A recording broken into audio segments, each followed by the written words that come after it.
Welcome to Dance with Disease. My name is Ren. In 2016, my index finger started wiggling, which is great if you're training a dog, but I don't have a canine companion. And then the word Parkinsons came into my life. I knew from the beginning that this was not the downward spiral of doom as guaranteed by the brochures, but a kick in the ass to look at my life and change. This podcast is dedicated to sharing my magical journey of healing through trying every alternative therapy imaginable. Thanks for joining me. Let's dance. Good morning, friends. It is 5:37 a.m. on May 31st, 2022. This is the Dance with Disease podcast. I realize it's not much of a podcast as much of it is about rambling. But that's what this is about. I woke up at 4:30 this morning, like just awake. And it was because I had this dream that my stepmother Brenda was, we're at a party. And I think it seemed like a party in her home. And she started choking, like violently choking, and she hovered over a sink like an island. My dad sort of pats her lightly on the back. She sort of staggers over to the sink, and the kitchen has a bunch of moms in it, like a large group of women. It was a huge kitchen, and all of a sudden, boom! The whatever's inside her releases. Sprays inside the sink and all over across the wall behind her, and she collapses to the floor, and I guide her gently to the floor. She's gripping my toes with her toes, and she's holding my hand, and she says, "I feel like my teacher is sitting on my chest," and that's what this experience feels like. I'm not allowed to get up until I've learned whatever I need to learn. The fact that it's a huge quantity of food coming out of her mouth. I've been eating too much. God, again. It's like, yeah, my stomach is a source of real stress for me, and if I overload it, symptoms increase. I don't want symptoms to increase. I want symptoms to go away. So from this day forward, this is my on-camera commitment to being more mindful when I eat. And this has been a hard lesson because a big part of my cuddling, self-nurturing, it's not self-care, because it's not care if you're hurting yourself. It was based around overeating. I'm done. I'm so done. And I'm thin, so it's hard to think that I'm overeating. My digestion is working great. But it's like, wow. I've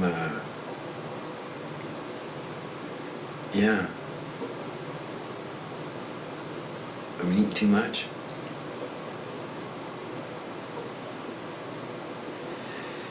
And moving forward, I will learn this lesson. Because I'm ready for this experience to come to an end.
mind.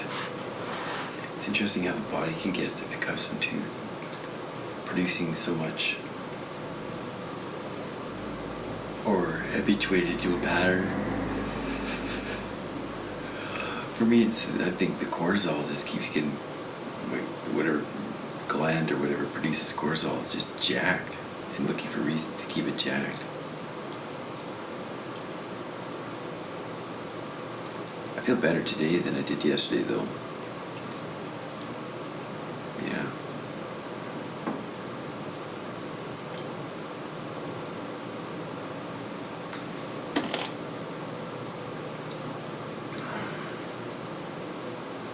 Looking for profound things to say that are not damning, because I feel ugly. I used to feel attractive. Now I feel ugly. I feel like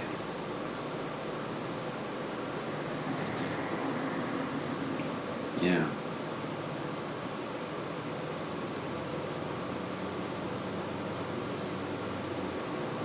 It's hard to see myself in the mirror. I've always had a difficult time looking at myself in the mirror because I felt so much shame. But yeah.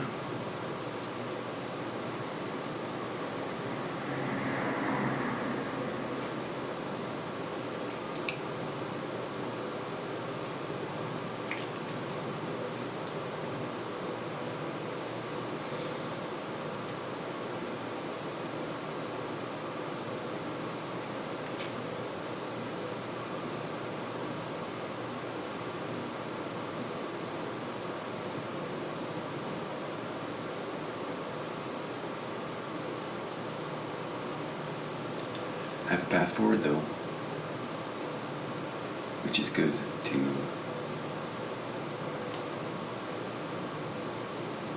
let go of the compulsion to overeat.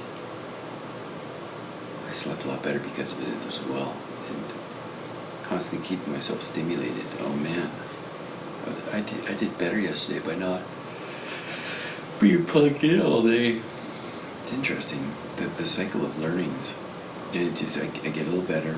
I have to acknowledge that I'm just getting a little better every day. That it's not all going to happen at once. That takes time. I'm tired of suffering. I'm tired of, I guess I suffer. I suffer to a point. I'm not like wallowing in self-pity and, intense physical suffering.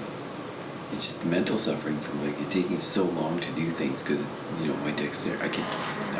The interesting thing is I can do most of the things I did before. It just takes longer because my hands are compromised unless I'm peaking on the drugs. Which is interesting because they call it on and off. The euphemism, the conventional euphemism is on and off times. You're high and you're not is what it is. And the high is pretty pleasurable, particularly when the off or the not high times is like this. The interesting part is that even in the off times, the not high times, I have moments of freedom. The challenge is, how do you make those just having faith in the process that those moments will expand and be the norm again. But it won't be the norm again. It'll be a norm without the baggage. It's like I'm shaking under the weight of a heavy burden, like a physical burden, because that's what happens when your body's fatigued. When you're weight training, your body shakes. Like doing what the vision I have in this moment is doing clean and jerk or powerlifting. I can't think of it. Deadlifts. That's what I'm thinking of. When you're deadlifting, like a huge amount of weight, you're fatigued at the end, your body shakes. It's like the body's shaking under this burden. It's a physical burden because it's fatigued. there's a metaphor there that's a power that for me, maybe not for you, but that's a powerful metaphor for me. Body shaking under the fatigue of the burden. Just let the burden go. Let the burden go. Let the burden go. What burden are you letting go of today, my friends? What burden are you letting go of?